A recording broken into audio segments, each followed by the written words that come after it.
नमस्कार साथियों, सत्ता की राजनीति में कोने में पड़े विपक्ष की आंख का तारा किसान आंदोलन बन गया है। जेपी आंदोलन के बाद विपक्ष कोई भी बड़ा या छोटा आंदोलन खड़ा नहीं कर पाया है। 26 नवंबर को पंजाब, हरियाणा और पश्चिम उत्तर प्रदेश के किसान संघर्ष करते हुए दिल्ली के बॉर्डर पर आ धमके तो मानो विपक्ष को प्राणवायु मिल गई हो। विपक्ष के नेता आंदोलन स्थल पहुंचने लगे और राजनीतिक समर्थन का दौर तेज हो गया। आंदोलन लगातार 8वें महीने में आ गया है। अब आगे क्या है खेल, क्या है रणनीति, विपक्ष क्या चाहता है और इस समय किसान नेता राकेश टिकैत के आसपास ही विपक्षी नेता क्यों मंडरा रहे हैं, जबकि संयुक्त किसान मोर्चा में 41 किसान नेता और भी हैं। इस विषय पर चर्चा करने से पहले आप सभी से गुजारिश है कि YouTube चैनल हम समाज को सब्सक्राइब करके कमेंट्स बॉक्स में अपनी राय जरूर दें। आपके कमेंट्स किसी भी गंभीर चर्चा को आगे बढ़ाने में बेहद मददगार होते हैं। इस विषय की जानकारी देना बेहद आवश्यक है कि खुद को राजनीति से अलग रखने वाला किसान आंदोलन और उसके नेता पश्चिम बंगाल के विधानसभा चुनाव प्रचार में कूद के बाद क्या हुआ आप सभी जानते हैं। टीएमसी नेता ममता बनर्जी फिर सत्ता में वापस लौटी। वेस्ट बंगाल में बीजेपी की हार के कई कारण हैं, उसे किसान आंदोलन से ही जोड़ना एकदम गलत होगा। लेकिन उस सीन ने विपक्ष के नेताओं के सत्ता पाने के सपने को और अधिक सुनहरा कर दिया है। विपक्ष अब यूपी में बीजेपी को शिकस्त देने का ख्वाब देख रहा है।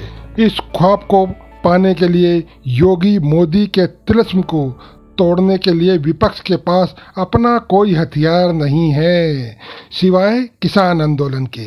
26 जून को किसान आंदोलन के 7 महीने पूरे होने पर पूर्व केंद्रीय मंत्री और अब टीएमसी के नेता यशवंत सिन्हा ने गाजीपुर आंदोलन स्थल में पहुंचकर किसान आंदोलन को समर्थन देने का ढोल पीट दिया था। सत्ता से लेकर विपक्ष तक सबको मालूम है कि यूपी विधानसभा की 404 सीटों का गणित ही केंद्र की राजनीति का भविष्य तय करता आया है। आखिरकार यूपी की 80 लोकसभा सीटें भी तो हैं। ऐसे में विपक्ष के पास किसान आंदोलन ही तुरुप का पत्ता है, जो चल गया तो बीजेपी को भारी नुकसान हो सकता है। हाल ही में हुए पंचायत चुनाव में इसकी एक बानगी सभी ने देखी है।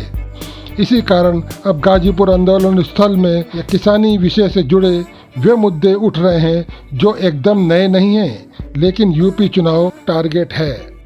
आखिर यूपी में 312 विधानसभा सीटों पर कब्जा करके बीजेपी ही सर्वोपरि है।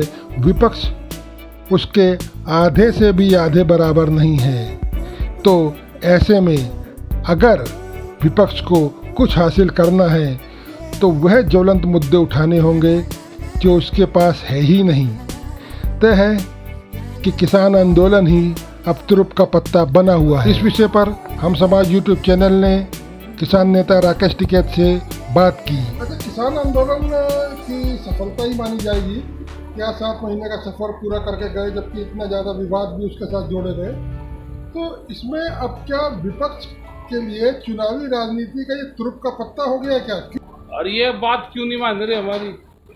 ये क्यों मुद्दा बढ़ने देना चाहते हैं भाई? बीजेपी क्यों मुद्दा बढ़ना देना चाहती है? जो सरकार है भारत सरकार, वो इशू क्यों बनाती है? हमारे जो डिमांड है वो पूरे करो।